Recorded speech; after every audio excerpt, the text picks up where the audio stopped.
I wonder also, we talk so much about what happened to the Republican Party, especially with the Lincoln Project. And I mean, most of you have written books about what happened to to multiple books even.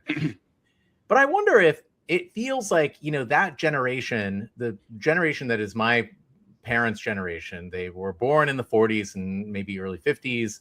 Their idea of service it feels like it was for the sake of service, right? It was for the sake of community, for the sake of neighbors and building something. And all policy disagreements sprang out of a disagreement between the best way to serve the community, right? And I feel like this new breed, they're not subverting the purpose, the motivation, the deliverable of service has changed. Does that make sense? Yeah. There's no overarching guiding principle. The principle used to be country first. We are Americans. We support Constitution. We support freedom and liberty and the American ideal and the quest to be a more perfect union, recognizing that we have a flawed past and present.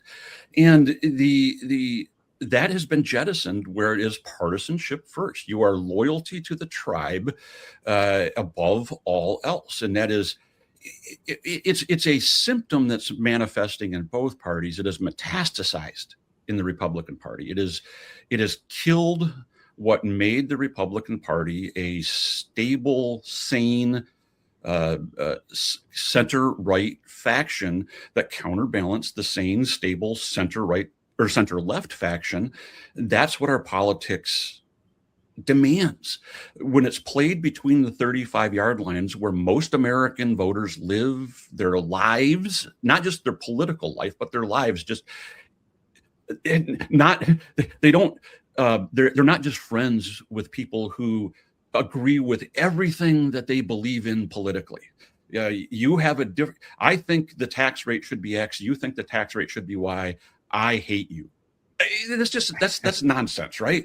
But we are dealing with such larger, we're not dealing with policy disagreements or normal political disagreements. We're dealing with fundamental disagreements with reality, with right and wrong, with the rule of law. We have one political party who supports it and one that doesn't. It's just that simple. One who upholds the Constitution and one who uses it as an artifice, a thinly veiled cloth to wrap themselves in because it's politically expedient. And that's the Republican Party. And it is a bastardization of everything the Republican Party stood for. You can argue, and I've done this for now a good decade since I became an independent, not a Democrat, left the Republican Party. You can argue about the issues, the policies. That's what normal people do, but we don't have that luxury right now. This isn't the politics today. These elections are not about, who has the best vision for, education policy or national security policy or whatever it is. This is all about who can exert power. It's a zero-sum game. Either I win or I lose. And if I lose, there is no future. That the Republicans have made every election an existential event where the election day doesn't even, it's a speed bump in who wins the elections. You see it right now with the language coming out from Steve Hilton and everybody in California. Spencer Pratt needs to fight on.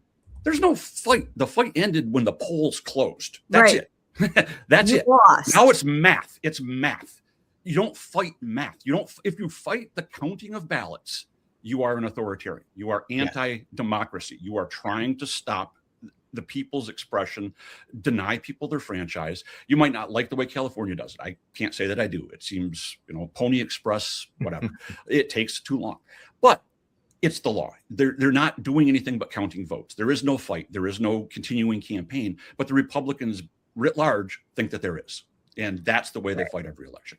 The Republicans' posts about that over the weekend were jarring, and they get exactly to your point that they are so siloed and so bubbled and so misinformed with process and purpose that they were like, this, I didn't think Pratt would be the reason we start a revolution, but here we are, folks.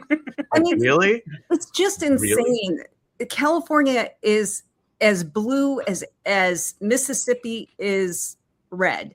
And for Democrats to sit there and be like, it's all rigged, there should have been 2 top vote getters in Mississippi, people would be like, you're high, who cares? Yeah. But in MAGA, I mean, this is an article of faith. Yeah. Yeah. It's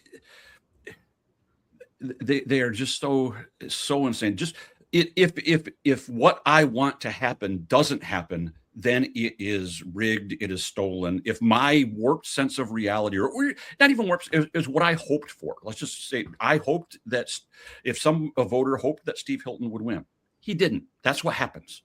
That's what happened in elections since elections began. Somebody wins, somebody loses. You go, it sucks to lose an election. It really sucks when you want somebody to win. If you believe in somebody, even if you believe in somebody is insane, dangerously insane as Steve Hilton or Spencer Pratt, it sucks to lose, but you lose. It doesn't mean that you were robbed. It was stolen from you. You were cheated. The Republicans have become the biggest bunch of whiny ass bitches that I have ever encountered. They are the weakest, soft, fragile. Look at Trump yesterday. I mean, the minute he's confronted with any pushback on his delusional, gibbering rantings that are getting increasingly more stupid. I mean, imagine how dumb. Most people don't know there's a B in dumb, and he said that now probably 50 times on camera. I mean, that is 25th Amendment territory every time this gibbering fool says that. We have some video of and this. The minute he's confronted, he walks. He according to Nancy Mace's standard, physically assaults Kristen Welker by putting his hand on her. I mean, that's as he stumbles, as his tottering, failing manatee frame dressed in an ill-fitting suit stands up and kind of bloviates off the stage, now you've got the whole MAGA sphere on Twitter. I mean, the Elon Musk fueled bot accounts with all their American flag Johnny MAGAs and all that shit, talking about Kristen Welker being so rude, the fake news, and we need to shut them down.